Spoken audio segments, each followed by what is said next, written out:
गण भाई और बहनों, मातृशक्ति को नमन। चैनल 24+ न्यूज़ के खास विशेष मनमोहक और जीवन को दिशा देने वाला, जीवन को नियमित करने वाला, जीवन को अच्छा बनाने वाला और हमारी भारतीय संस्कृति के मूल्यों का उत्थान करने वाला पुनरुत्थान कार्यक्रम में आपका हार्दिक स्वागत है, अभिनंदन है, सत्कार है। पुनरुत्थान कार्यक्रम एक ऐसा कार्यक्रम है जिससे व्यक्ति को बहुत अच्छी अच्छी खुराक मिलती है, अच्छे अच्छे गुण मिलते हैं, अच्छे अच्छे टिप्स मिलते हैं तथा अच्छे अच्छे बातें उनको प्राप्त होती है, जिससे अगर वो चाहे तो अपने जीवन की दिशा को बदल सकता है, जीवन को धन्य बना सकता है, मनुष्य जीवन की सार्थकता कर सकता है। प्रतिदिन हम पुनरुत्थान कार्य के अंदर नए नए विषयों के साथ में प्रवेश होते हैं। तो आज हम एक विशेष दार्शनिक विषय को लेकर आपके सामने प्रस्तुत हो रहे हैं। उस दार्शनिक विषय का नाम है भुगते उसकी भूल। ये दादा भगवान के दर्शन से लिया गया है। दादा भगवान का वीतराग विज्ञान दर्शन है, उससे लिया गया है। थोड़ा मैं दादा भगवान किसी व्यक्ति का नाम नहीं है, दादा भगवान एक होने वाले सर्वज्ञ का नाम है। होने वाले अगली 24 के अंदर तीर्थंकर उनका नाम है। इसलिए दादा भगवान के इस दर्शन से ये मैं बात बताना चाह रहा हूँ और उनका थोड़ा सा परिचय देना चाहता हूँ कि भगवान ऋषभ बहुत प्रथम तीर्थंकर हुए हैं जैन धर्म के।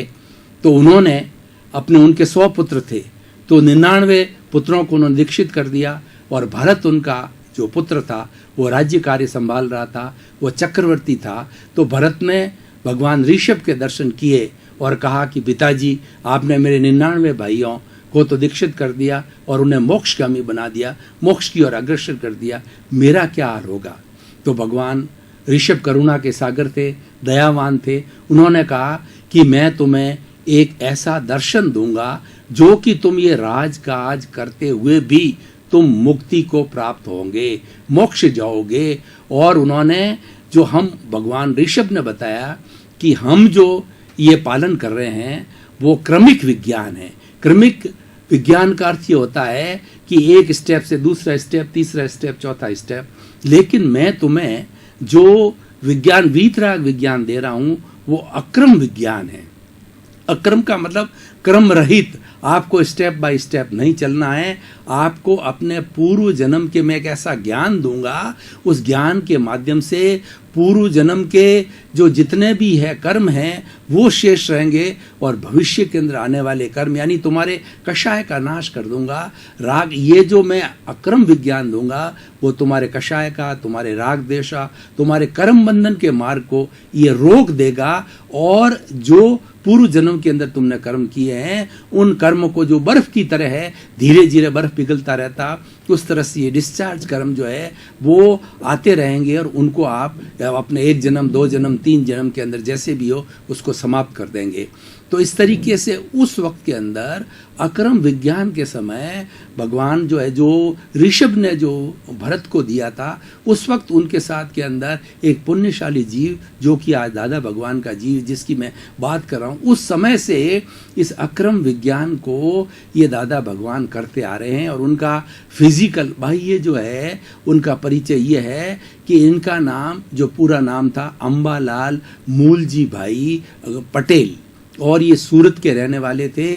और ईस्वी सन 1908 के अंदर इनका बड़ौदा के अंदर जन्म हुआ था और उनको इसी अक्रम विज्ञान के कारण वो ईस्वी 1958 के अंदर जब बड़ौदा के स्टेशन के ऊपर, सूरत के स्टेशन पर ये बैठे हुए थे, तो उस वक्त के अंदर उनको एक वीतराग विज्ञान, एक सर्वज्ञ का जो ज्ञान हुआ उनको, और उस ज्ञान से उन्होंने जो है ये सारी चीज़ बताई। 1958 के अंदर उनको ज्ञान हुआ और 30 वर्ष तक वो ज्ञान का प्रचार प्रसार करते रहे। उन्होंने 5 आज्ञाएं दी है और उन 5 आज्ञाओं के आधार पर ये पिछले जो है 1958 के बाद से जो है ये अक्रम विज्ञान बराबर चल रहा है। इसके सैकड़ों, हजारों, लाखों, करोड़ों अनुयायी है और इसके अंदर कोई गुरु चेले का संबंध नहीं है। अक्रम विज्ञान ऐसा है, अक्रम विज्ञान को हम हाई जंप कह सकते हैं। अक्रम विज्ञान एक सीढ़ी है, अक्रम विज्ञान एक फ्लाइट है। अक्रम विज्ञान जो है वो एक लिफ्ट की तरह है कि वो आपको शीघ्र ही मोक्ष की ओर पहुंचाता है, क्योंकि इसके अंदर जो कर्म बंधन का जो ज्ञान लेने के बाद में जो कर्म बंधन का मुख्य जो राग द्वेष कषाय है उसको समाप्त कर दिया जाता है, उसको जला दिया जाता है, उसको भस्मीभूत कर दिया जाता है। इसी कारण जो डिस्चार्ज कर्म बचे हुए हैं वो उनका हर उनका जो निपटारा जो किया जाता है, इन्होंने 5 आज्ञा दी है। तो आज उनसे ही संबंधित विषय है भुगते उसकी भूल।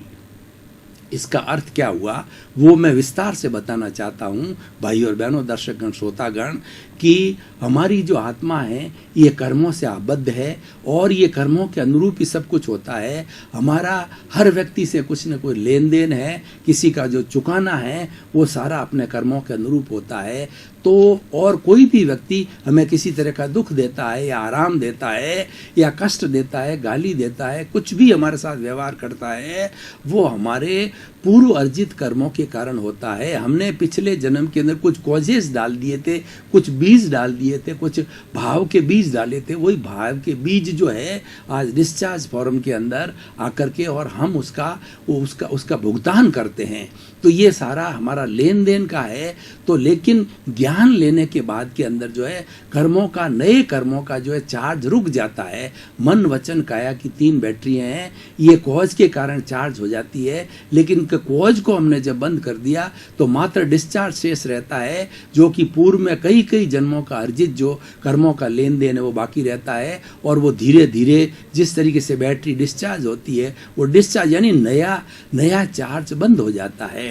हम बैटरी की प्रक्रिया को समझें, चार्ज और डिस्चार्ज की, चार्ज करते हैं उसके बाद वो धीरे धीरे डिस्चार्ज होती है। तो हमने चार्जिंग करना बंद कर दिया तो मन वचन काया की बैटरी के अंदर जो डिस्चार्ज भरा हुआ है, जो हमने कॉजेज पहले इकट्ठे कर रखे होते हैं, वो धीरे धीरे वो दोषों को हम शुद्धिकरण करके क्षमा याचना के द्वारा, सामायिक आलोचना, प्रतिक्रमण, प्रत्याख्यान के द्वारा उन दोषों का हम शुद्धिकरण करते हैं। और शुद्धिकरण के बाद में उसको सारा डिस्चार्ज कहा जाता है।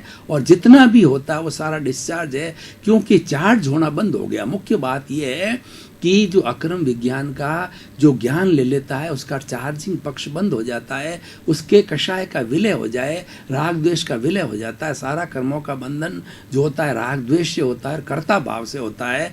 तो इसके अंदर कर्ता भाव को समाप्त कर दिया जाता है और ये बताया जाता है कि कर्ता जो है ये 5 आज्ञा है, उसमें से एक आज्ञा है कि जगत नियंता व्यवस्थित शक्ति होती है। यानी मैं कर्ता भाव समाप्त कर दिया जाता है। मैं कर्ता नहीं हो सकता, कर्ता होने की मेरे में कोई योग्यता नहीं है। मैं तो मात्र एक निमित्त मात्र हूँ। कर्ता तो व्यवस्थित शक्ति है, जगत नियंता व्यवस्थित शक्ति है, वही कार्य करती है। एक ही आज्ञा होती है और 2 आज्ञा होती है कि व्यवहार रियल और रिलेटिव।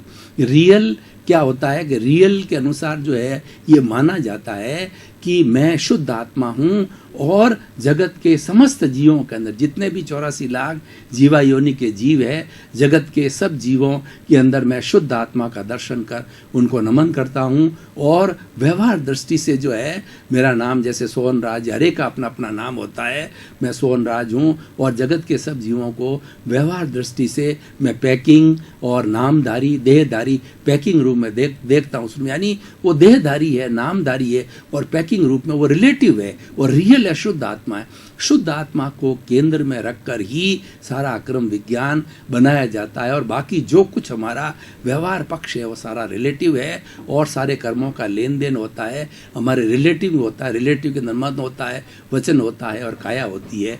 और इसके अंदर मुख्य ये होता है कि प्राप्त मन वचन के द्वारा जगत के किसी भी जीव को किंचित मात्र भी दुख न हो, इसकी थ्योरी है। इसे हमारे सारे दोषों का निराकरण होता है। हमने पूर्व जन्म के अंदर किस किस प्राणी से क्या क्या दोष किए, यानी उसको कितना कितना कष्ट दिया है, तो उसका हम प्रायश्चित करते हैं, उसका हम शुद्ध अंतःकरण से प्रतिक्रमण करते हैं और उसे क्षमा याचना करते हैं। तो उससे जो है हमारे दोष धुल जाते हैं। उन दोषों को धोने का जो मुख्य उपक्रम है, पहले सामायिक अर्थ होता है अपने दोषों को देखना, उसके बाद आलोचना, अपने दोष को स्वीकार करना, और तीसरा जो है वो प्रतिक्रमण का मतलब ये है जिस प्राणी के साथ हमने दोष किया है उस प्राणी से क्षमा याचना करना, मन से, वचन से, काया से, शुद्ध अंतःकरण से क्षमा याचना करना। प्रत्यक्ष रूप से या अप्रत्यक्ष रूप से हमने इस संसार रूपी नाटक के आरंभ से अध्यक्षण पर्यंत किसी भी जीव से किसी प्रकार का कोई कष्ट हुआ है तो हम उसे क्षमा याचना करते हैं। इसको प्रतिक्रमण कहते हैं। और प्रत्याख्यान ये है कि आने वाले समय के अंदर हम किसी भी प्राणी को कोई कष्ट न दें, और कष्ट देना दोष कहलाता है। और इस कष्ट के कारण ही हम इस 84 लाख जीवा योनि के अंदर भ्रमण करते हैं, उनको दोष कहा जाता है। तो वो हमें ये संकल्प करना होता है कि किसी भी प्राणी को हम कष्ट नहीं देंगे, उसका नाम प्रत्याख्यान है। ये संकल्प करना कि भविष्य के अंदर किसी भी प्राणी को कोई तरह का कष्ट न दिया जाए, ये सारा इसका उपक्रम होता है। अब ये हमारा जो आज का विषय है, भुगते उसकी भूल, इसका अर्थ ये हुआ कि हमारे साथ जो कोई भी घटित होता है इस पूरे ब्रह्मांड के अंदर, जो आपने नरक गति, तिर्यंच गति, मनुष्य गति, देव गति, ये 4 गतियां हैं। इन गतियों के अंदर कोई भी प्राणी ऐसा बलवान प्राणी नहीं है जो किसी भी व्यक्ति को दुख दे सकता है। दर्शकगण, श्रोतागण, भाई और बहनों, हम काफ़ी समय से एक दार्शनिक विषय के ऊपर विवेचन कर रहे थे। अब थोड़ा तरोताज़ा होने के लिए हम ब्रेक ले रहे हैं। ब्रेक के बाद पुनः हाजिर हों।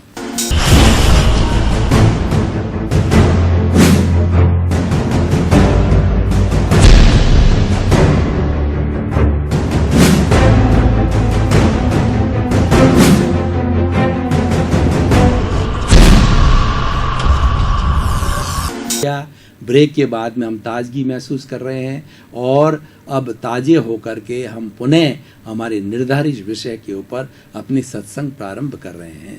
या कोई भी ऐसा बलवान प्राणी, ऐसा देवता, कोई राक्षस या मनुष्य या कोई जीव जंतु, सिंह वगैरह, हाथी, ऐसा कोई नहीं है जो कि व्यक्ति का भला कर सके, क्योंकि ये जो कुछ होता है मनुष्य के पूर्व अर्जित कर्मों के कारण होता है। हमने जो कॉजेज पहले बोए हैं, हमने जो कर्मों का बंधन किया है, उसी का ही आज प्रतिबिंब हमें मिलता है, उसका ही आज प्रतिफल हमें मिलता है, और वही इफेक्ट कहलाता है। तो जो कुछ होता है हमारा इफेक्ट हमारा ही किया हुआ है, किसी अन्य का नहीं किया हुआ है। इसीलिए भुगते उसकी भूल, यानी आज अगर मुझे कोई कष्ट हो रहा है, मान लो मुझे बीमारी हो रही है उदाहरण के तौर पे भाई और बहनों, तो ये बीमारी का कारण कोई अन्य नहीं है। उस बीमारी का कारण मैं स्वयं हूँ कि किसी न किसी पुराने मेरे भव के अंदर, जन्म के अंदर मैंने ऐसे भाव कर्म किए, ऐसे कॉजेस डाले हैं कि उन कॉजेस के कारण जो मैंने दोष को अर्जित किया और दोष का प्रतिफल मुझे आज मिल रहा है, इसी कारण मैं बीमार हो रहा हूँ। देख, उदाहरण के तौर पर मैं आपको बताना चाहता हूँ कि कोई व्यक्ति हमारा मकान दबा कर बैठ जाता है, हमारा धन दबा देता है और हमारे लेन देन के अंदर पैसे खा जाता है, तो इसका कारण ये है कि हमने पूर्व जन्म के अंदर उस व्यक्ति के साथ के अंदर उसका धन दबाया है, उसका मकान दबाया है, या उसके साथ के अंदर हम उसकी चोरी की है, तो वो आज हमारी जो कर रहा है, तो भुगत कौन रहा है? भुगत मैं रहा हूँ। और भुगते उसकी भूल का अर्थ क्या हुआ? ये भूल किसने की?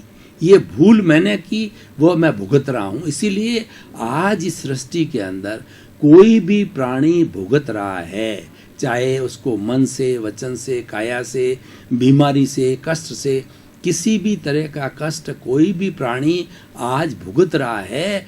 तो वो भुगतने के लिए वो भूल उसने की। भूल का यहाँ अर्थ है कि उसने कॉजेस डाले थे, बीज डाले थे, बीज ने आज उस वृक्ष का रूप लिया, जिसको हम इफेक्ट कह रहे हैं। वृक्ष जो बना है वो इफेक्ट है, और कॉज है वो बीज डाला गया है। तो भाव कर्म है वो हमारा कॉजेज है, वो डाला गया है। इसीलिए हमारी ये द्रव्य कर्म जो हमारे जो है आज भुगतने में आ रहा है। तो इस सारा का सारांश हमको एक इसको पॉजिटिव, ये जो विज्ञान है, वीतराग विज्ञान दादा भगवान का, ये व्यक्ति को पॉजिटिव बनाता है। आज हम रोज चर्चा करते हैं कि हमारा जीवन जो है वो पॉजिटिव होना चाहिए और नकारात्मक भावों से विधायक भावों की ओर आना चाहिए। दुख में से हमें सुख निकालना चाहिए। उसके लिए ये दादा भगवान का वीतराग विज्ञान का ये सिद्धांत की भुगते उसकी भूल एकदम सार्थक है, एकदम सटीक है, और ये बिल्कुल उसके ऊपर लागू होता है। पॉजिटिविटी पर लागू होता है, नेगेटिविटी को समाप्त करने पर होता है। यानी हम ये मान के चलें कि जो कुछ 100% 0.001% भी उसमें से कोई अलग नहीं रखना है। जो कुछ मेरे साथ जन्म से मृत्यु तक होता है, अच्छा होता है या बुरा होता है, तो जो कुछ अच्छे के लिए तो ठीक है, व्यक्ति को अच्छा मिल रहा है तो अच्छी बात है, उसको एंजॉय कर रहा है। लेकिन जो व्यक्ति कष्ट प्राप्त कर रहा है, किसी भी तरह का कष्ट प्राप्त कर रहा है, वह उसको भुगत रहा है, उसको महसूस कर रहा है। और वो महसूस करने में भूल किसकी है? सामने वाले की भूल नहीं है, वो भूल मेरी है। मैं उदाहरण के तौर पर भाई और बहनों, दर्शकगण, आपको बताना चाह रहा हूँ कि अपन किसी जो है वो रोड के ऊपर जा रहे हैं और किसी व्यक्ति ने आकर के हमारे टक्कर मार दी, टक्कर मार करके हम गिर गए, गिर करके फ्रैक्चर हो गया। तो फ्रैक्चर हो गया तो ये जो टक्कर मारी है और मैं उसके बाद में हॉस्पिटल में जा कर के उसको भुगत रहा हूँ, उसकी वेदना को, उसके दर्द को भुगत रहा हूँ, तो ये भूल किसकी है? ये भूल मेरी है। ये जिसने टक्कर मारी है उसकी भूल नहीं है। उसके प्रति उसको शुद्ध आत्मा समझ करके उसके प्रति कृतज्ञता ज्ञापित करो कि तुम मेरा हिसाब चूकता कर रहे हो। ये हमारी एनओसी हो रही है। उस व्यक्ति को अपना दोष का शुद्धिकरण कब होता है कि जिसने आपको टक्कर मारी है उसकी शुद्ध आत्मा से प्रार्थना करते रहो। और प्रार्थना तब तक करो, इसका नाम प्रतिक्रमण है, प्रार्थना तब तक करो कि जब एकदम शुद्ध वो महसूस हो जाए। इसीलिए दादा भगवान के इस वीतराग विज्ञान के अंदर एक बहुत बड़ी बात है, वो मैं बताना चाहता हूँ कि ये 84 लाख जो जीवा योनियाँ हैं, 84 लाख जीवानी में कौन कौन सी है? 7 लाख पृथ्वी का है, 7 लाख अप का है, 7 लाख तेजस का, 7 लाख वायु का है, 10 लाख प्रत्येक वनस्पति का है, 14 लाख साधारण वनस्पति का है, 2 लाख बेन्द्रिय, 2 लाख तेन्द्रिय, 2 लाख चतुरिंद्रिय, 4 लाख नारकी, 4 लाख देवता, 4 लाख तिरेंद्र पंचेंद्रिय, 14 लाख मनुष्य की जाति, 4 गति, 84 लाख जीवा योनि के समस्त प्राणियों को संसार रूपी नाटक से अध्यक्षण पर्यंत आज दिन तक किसी भी प्राणी से, मन से, वचन से, काया से, करने से, करवाने से, अनुमोदने से किसी प्राणी को मैंने कोई भी कष्ट दिया है, प्रत्यक्ष रूप से अप्रत्यक्ष रूप से, तो शुद्ध अंतःकरण से क्षमा याचना करता हूँ। और जगत के 84 लाख जीवा योनि के प्राणियों को मैं निर्दोष समझता हूँ और निर्दोष घोषित करता हूँ। यानी दोष किसी का नहीं है। 84 लाख जीवा योनि के प्राणी मेरे लिए वो निर्दोष है। इसीलिए मैं उसे प्रार्थना करता हूँ कि भाई जिससे मेरा लेन देन है मुझे जल्दी एनओसी दो ताकि मैं मुक्ति को जल्दी प्राप्त करूँ, क्योंकि मेरा लक्ष्य है मुक्ति को प्राप्त करना। और मुक्ति जब तक एक एक किसी भी व्यक्ति से हमने दोष किया है, जब तक हम एनओसी नहीं ले लेते हैं तब तक वो दोष समाप्ति नहीं होती। एनओसी के लिए भाई और बहनों, दर्शकगण, श्रोतागण, आप समझते होंगे कि कोई भी कर्मचारी, उदाहरण के द्वारा बताना चाहता हूं कि कोई कर्मचारी किसी फैक्ट्री में, किसी व्यवसाय में, किसी कॉरपोरेट के अंदर नौकरी करता है और वो उसको छोड़ना चाहता है, तो छोड़ने के बाद के अंदर जब वो दूसरी जगह के अंदर जाता है तो वहाँ के जो नया एम्प्लॉयर है वो कहते हैं उनको, भाई तुम पुराने समय के अंदर जो कार्य कर रहे थे या भले गवर्नमेंट के एक डिपार्टमेंट से दूसरे डिपार्टमेंट के अंदर तुम ज्वाइन कर रहे हो, तो दूसरा डिपार्टमेंट तुम्हें कहेगा कि वहाँ की एनओसी लाओ। एनओसी का अर्थ होता है नॉन ऑब्जेक्शन सर्टिफिकेट, कि तुम्हारा वहाँ कोई बकाया नहीं है। इसीलिए इस 84 लाख जीवा योनि के अंदर हमारा जब सब बकाया पूरा समाप्त हो जाएगा, और जो बकाया है वो कर्म कहलाते हैं, वो हमारा द्रव्य कर्म है, वो द्रव्य कर्म डिस्चार्ज कर्म है, उन सबको डिस्चार्ज कर्म बोला जाता है। और वो जब तक शेष है हमको मुक्ति नहीं होगी। उसको मुक्ति को प्राप्ति करने के लिए हमें एक एक व्यक्ति से प्रत्यक्ष रूप से, अप्रत्यक्ष रूप से एनओसी लेनी होती है। अब ये बात और है कि व्यवहार पक्ष के अंदर एनओसी चिट्ठी के द्वारा दी जाती है, एक लेटर दिया जाता है, लेकिन आत्मा के इस वीतराग विज्ञान के अंदर साक्षी से काम होता है। आप सामने वाले की जो शुद्ध आत्मा है उसकी साक्षी से क्षमा याचना करो, तो वह जो है आपको जो है वो एनओसी देता है, क्योंकि आत्मा अजर है, अमर है, अविनाशी है। आत्मा का रंग नहीं होता, रूप नहीं होता, गंध नहीं होता, वर्ण नहीं होता, जलती नहीं, मरती नहीं, कटती नहीं, तो क्या है? ये हमारी शुद्ध आत्मा है, अनंत ज्ञान वाली है, अनंत दर्शन वाली है, अनंत शक्तिमय है, और इसके साथ साथ के अंदर ये अनंत सुख का धाम है। उस अनंत सुख के धाम को प्राप्त करने को मुक्ति कहते हैं, वही हमारा लक्ष्य है। और लक्ष्य जो है अपने उन सारे दोषों को धोने से होता है, और ये सारे दोष तभी धोए जाएंगे जब हम सामायिक करेंगे, आलोचना करेंगे, प्रतिक्रमण करेंगे और प्रत्याख्यान करेंगे। तो भाई और बहनों, दर्शकगण, श्रोतागण, मैं आपको आज के इस बड़े ही दार्शनिक विषय के साथ के अंदर निष्कर्ष रूप में समय की अल्पता के साथ बताना चाहता हूँ कि अगर इस सृष्टि के अंदर रहने वाले 7 अरब लोग हैं, अगर सभी लोग दादा भगवान के इस वीतराग विज्ञान को समझे कि भुगते उसकी भूल, इसका मतलब ये है कि निश्चय दृष्टि से सारे जीव है वो शुद्ध आत्मा है, और व्यवहार दृष्टि से वो देहधारी नामधारी पैकिंग रूप के अंदर है, और जगत का नियंता जो है वह जगत का नियंता जो है व्यवस्थित शक्ति है। और तीसरा है कि फाइलों का संभाव पूर्वक निपटारा करना, यानी हमारे सामने कोई भी व्यक्ति किसी तरह का व्यवहार करे तो वो व्यवहार कर रहा है तो हमें उसके प्रति कृतज्ञता का भाव होना चाहिए, हमें उसको दोषी नहीं देखना है। इस विषय के माध्यम से मैं बताना चाहता हूं कि दोष स्वयं के देखो, दूसरों के दोष नहीं देखने हैं। दूसरा दोषी है ही नहीं, दूसरा तो आपके कोई न कोई हिसाब है जब आपके संपर्क में आया है। भाई और बहनों, दर्शकगण, श्रोतागण, मैं आपको बताना चाहता हूं कि अचानक आपके घर के अंदर कोई व्यक्ति आता है और आपका लिखा हुआ कोई भी रुक्का लेकर के आता है, कोई लिखा पढ़ी लेकर के आता है कि आपके जो है 1 लाख रुपया मेरा बाकी और ब्याज समेत इतना पैसा हो गया, तो वो आपके हाथ का लिखा हुआ आपका एग्रीमेंट किया वो लेने आता है, तब आप उसको स्वीकार करते हैं या नहीं करते हैं? तो उसको स्वीकार किया जाता है। और एक ऐसा व्यक्ति जिसके पास में लिखित में कुछ न हो, आपका कोई अनुबंध नहीं हो, तो क्या उसकी हिम्मत हो सकती है? आ भी जाए तो झूठा साबित होगा।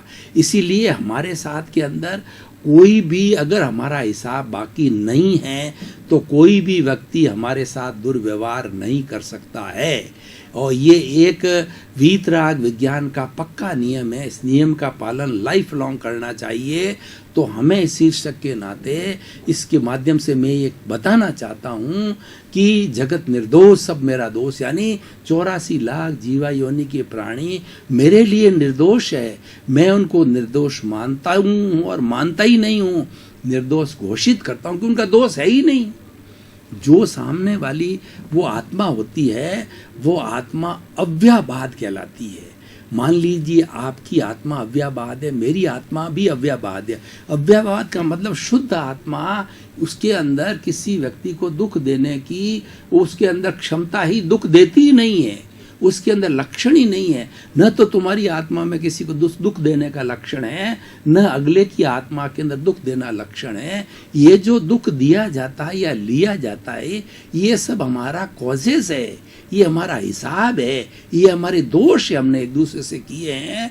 उसका हम व्यवहार पक्ष के अंदर जो है जन्म लेकर के मन वचन काया के माध्यम से उसका हम भुगतान करते हैं, एनओसी लेते हैं। भाई और बहनों, दर्शकगण, श्रोतागण, तो मैं आपको बताना चाहता हूँ कि आज इस विश्व की सारी समस्याएं, मनुष्य से जुड़ी हुई सारी समस्याएं, अगर व्यक्ति ये मान ले कि भुगते उसकी भूल, तो अगर वो मान ले कि मैं भुगत रहा हूँ, मेरे साथ में हुआ है, चाहे कोर्ट केस हुआ है, चाहे मैं फ्रैक्चर हो गया, चाहे मेरा कैंसर हो गया, चाहे मेरे किसी ने मार दिया, पीट दिया, मकान लूट लिया, कुछ भी बुरा से बुरा कार्य का आज मेरे नफ़ा नुकसान हो गया धंधे के अंदर, कोई भी हमारे साथ के अंदर जो कष्ट की घटना, देखिए सुख की घटना जो होती है तो उसके लिए कुछ कहा ही नहीं जाता है। व्यक्ति को सुख मिलता है तो एंजॉय कर रहा है, अच्छी बात है, किसको कहाँ तकलीफ है। तकलीफ तो जब ये है कि अगले वाले को कष्ट होता है, कोई भी व्यक्ति आज कष्ट भुगत रहा है तो हम उसकी मदद को जाते हैं। जो आदमी आराम कर रहा है, सुखी है, उसकी क्या मदद करनी, वो किसी और की मदद करेगा। तो सारी दुनिया में जो सेवा का जो उपक्रम बनाया गया है, ये कष्ट पाने वाले अभावग्रस्त लोगों को रिलीफ देने के लिए सेवा का महत्व बताया गया है। और दर्शकगण, श्रोतागण, भाई और बहनों, हम इस पुनरुत्थान कार्यक्रम के अंदर ऐसे निष्कर्ष के विषय, ऐसे नीति के विषय और ऐसे हमारे शुद्ध ज्ञान देने वाले विषय लेते हैं और आप उसमें बहुत दिलचस्पी लेते हो। पुनरुत्थान कार्यक्रम का उद्देश्य जगत कल्याण है, तो इसीलिए सारे जगत का कल्याण हो, जगत के सभी जीवों को मोक्ष मिले, जगत के सभी जीवों को सुख मिले, कोई भी जीव दुखी न रहे। सर्वे भवन्तु सुखिनः, सर्वे भवन्तु निरामया। आपका जीवन आनंदमय हो, मंगलमय हो, सुखमय हो और वैराग्यमय हो, अनाशक्तिमय हो। आपके प्रति मंगल भावना शुभ।